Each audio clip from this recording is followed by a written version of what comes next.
Assalamualaikum warahmatullahi wabarakatuh. Waalaikumsalam warahmatullahi wabarakatuh. Nama saya Ogi dari Makassar. Ogi dari Makassar, ya. Ya, berbicara soal hati, Bu ya. Tadi kan berbicara soal hati yang ada di dalam hati ini kan rahasia ya, Bu ya. Iya, Ada kutipan di Risalatul Qusyariyah. Iya, yang mengatakan rahasia itu rasa. Di dalam rasa itu ada rasa. Yang di dalam rasa itulah rahasia. Kalau yang di dalam rasa itu merasa, maka merasalah rasa. Rasa di dalam rasa inilah yang dikatakan perasaannya perasaan. Perasaannya perasaan inilah yang merasa. Nah, saya mau tanya bagaimana pendapat Bu ya dari makna kutipan ini, Bu ya. Terima kasih. Iya. Ya, langsung Saya banyak membaca takbir-takbir, ungkapan-ungkapan para sufi semacam itu. Ya. Ketika menggambarkan cinta, itu digambarkan seorang perempuan namanya Laila. Ketika dia sedang jazab dalam keadaan dia itu diibaratkannya dengan mabuk. Iya kan? Zikiran, berzikir sampai mabuk itu seperti secangkir arak diminum. Itu takbirannya dengan bahasa-bahasa yang sangat manusiawi. Saya menghindar karena itu nanti tidak bisa dipahami oleh orang. Saya bercerita tentang tasawuf dengan bahasa yang sederhana, bahasa yang paling mudah. Ternyata masih banyak yang belum mengerti kok. Apalagi dengan bahasa yang berbelit-belit seperti itu. Rasa di dalam rasa. Iya.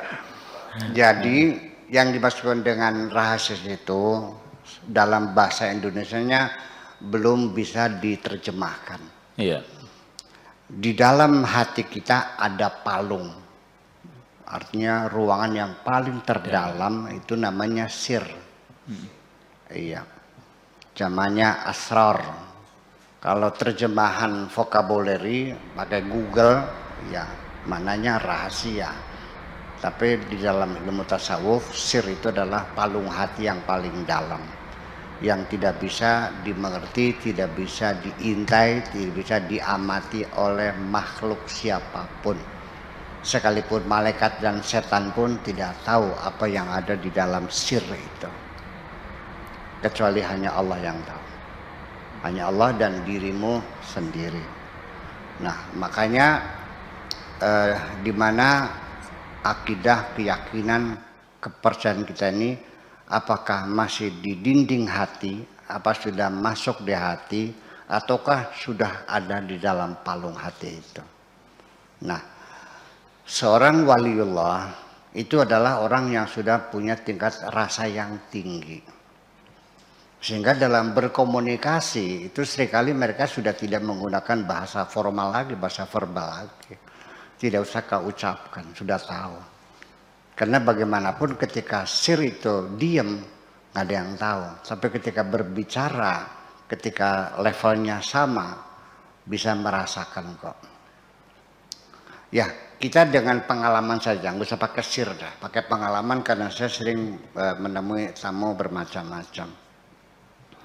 Ketika datang seorang perempuan mengatakan, terima kasih Buya, saya bisa ditemuin. Saya mohon maaf barangkali mengganggu.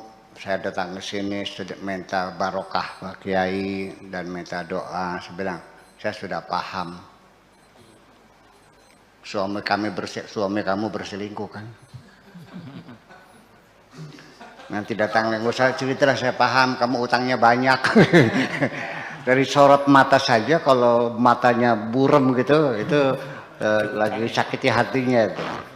Kalau matanya tuh goncangannya seperti itu, muter-muter lagi banyak utangnya gitu. Ya, dengan gaya yang semacam itu. Ya, sampai dengan logat yang diucapkan juga saya bisa menebak ini orang Sumedang, ini orang Subang Purwakarta, ini orang, ya kan. Kalau bilangnya Kayonge, orang mana tuh? Orang Tegal. Tegal. Iya kan. Bapak ke, orang mana tuh? Berbes. Ya, nah kan seperti itu. Jadi rasa yang dialami oleh para aulia itu tidak akan bisa dideteksi oleh siapapun. Sehingga mereka mengatakan andaikan para raja itu paham kebahagiaan yang kami miliki sebagai kekasih-kekasih Tuhan, pasti para raja akan memerangi kami kok. Iya, makanya dalam banyak hal itu kita tidak boleh lagi apapun yang telah Anda rasakan, tidak boleh perasaan Anda sampaikan kepada siapapun. Makanya faliyatalataf wala yus'iranna bikum ahada. Simpanlah di dalam hatimu dan jangan kau ceritakan kepada siapapun. Nah, itulah rasa yang paling dalam yang bisa merasakannya kita sendiri. Kalau ada orang lain yang merasakan, ya karena ketika itu rasanya berbicara. Jadi begini, sekarang begini,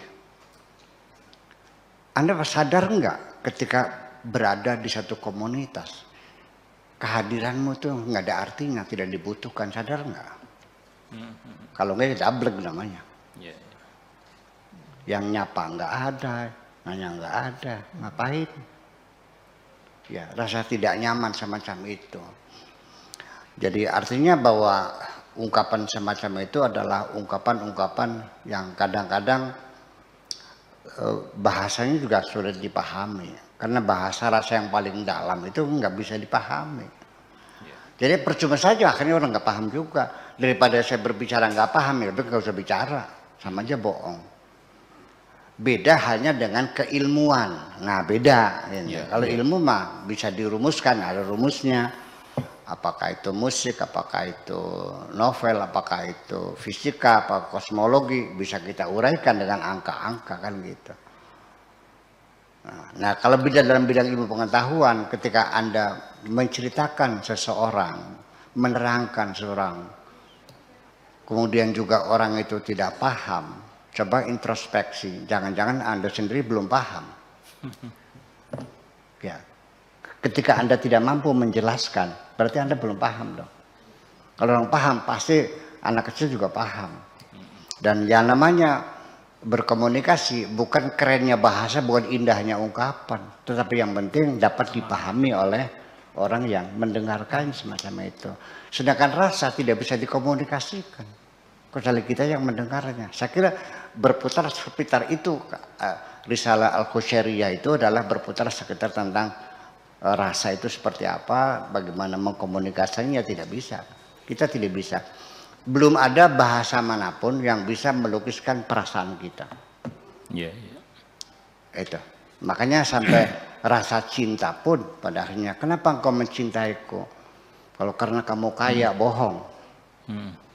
Karena kamu ganteng, nggak benar. Cinta yang benar ketika tidak ada alasan dan penyebabnya. Kenapa aku mencintaimu? Makasih gitu aja. Oke, terima kasih Buya.